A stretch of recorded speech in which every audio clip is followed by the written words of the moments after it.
తరబడి ఎన్ని మందులు వాడినా మీ మోకాల నొప్పులు తగ్గట్లేదా? ప్రాణ పెయిన్ క్లినిక్ లో అత్యాధునిక చికిత్స. గుడ్లవల్లేరు ఇంజనీరింగ్ కాలేజ్ బాలికల హాస్టల్ వాష్రూమ్ లో హిడెన్ కెమెరాల వ్యవహారంలో సంచలన విషయాలు బయటకొస్తున్నాయి. బాత్రూమ్ లో విద్యార్థినుల సీక్రెట్ కెమెరా ద్వారా తీసిన వీడియోలను బయటకు విక్రయించినట్టుగా వార్తలు రావడం ఆందోళన కలిగిస్తోంది. డబ్బుల కోసమే వీడియోలు చిత్రీకరించినట్టుగా సమాచారం. 2 ఏళ్ల నుంచి జరుగుతున్న సుమారు 350 నుంచి 360 వీడియోలు తీసినట్టుగా ప్రచారం జరుగుతోంది. అలా తీసిన ఒక్కో వీడియోను 100 రూపాయలకు విక్రయించినట్టుగా ఆరోపణలు రావడం సంచలనంగా మారింది. అయితే కేసు నమోదు చేసి దర్యాప్తు చేపట్టిన పోలీసులు బాలికల హాస్టల్లో ఎలాంటి రహస్య కెమెరాలను గుర్తించలేదని పోలీసులు చెప్తున్నారు. నిందితుల ల్యాప్టాప్లు, మొబైల్ ఫోన్లు, ఇతర ఎలక్ట్రానిక్ గాడ్జెట్లను విద్యార్థులు, కాలేజ్ స్టాఫ్ ఎదురుగా పరిశీలించారు. అమ్మాయిలు ఈ సమస్య గురించి ఆందోళన చెందాల్సిన అవసరం లేదని, తప్పు చేసిన వారిని గుర్తించి వారిపైన కఠిన చర్యలు తీసుకుంటామని కృష్ణా జిల్లా ఎస్పీ అంటున్నారు.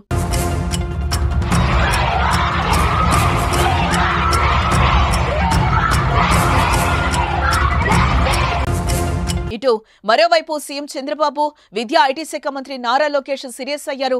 పూర్తి స్థాయిలో దర్యాప్తునకు సీఎం చంద్రబాబు ఆదేశాలు జారీ చేశారు. గుడ్లవల్లేరు ఇంజనీరింగ్ కాలేజ్ లో హిడెన్ కెమెరాలు ఉన్నాయనే అంశంపై తక్షణ విచారణకు సీఎం ఆదేశాలు జారీ చేశారు. మంత్రి కొల్లు రవీంద్రతో పాటు జిల్లా కలెక్టర్, ఎస్పీలను ఘటనా స్థలానికి వెళ్లాలని ఆదేశించారు. కళాశాలలో అర్ధరాత్రి విద్యార్థినుల ఆందోళనపై అధికారులను వివరాలు అడిగి లోకేష్ తెలుసుకున్నారు. విచారణలో తప్పు చేశారని తేలితే దోషులు, బాధ్యులపై కఠిన చర్యలు తప్పవన్నారు.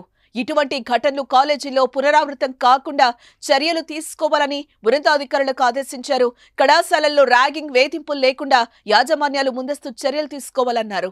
బాలికల హాస్టల్ వాష్రూములో హిడెన్ కెమెరాలు పెట్టారంటూ హాస్టల్ ప్రాంగణంలో గురువారం అర్ధరాత్రి విద్యార్థులు ఆందోళనకు దిగడంతో విషయం బయటకొచ్చింది. తెల్లవారుజామున 3:30 వరకు ఇంజనీరింగ్ కళాశాలలో ఆందోళన కొనసాగింది.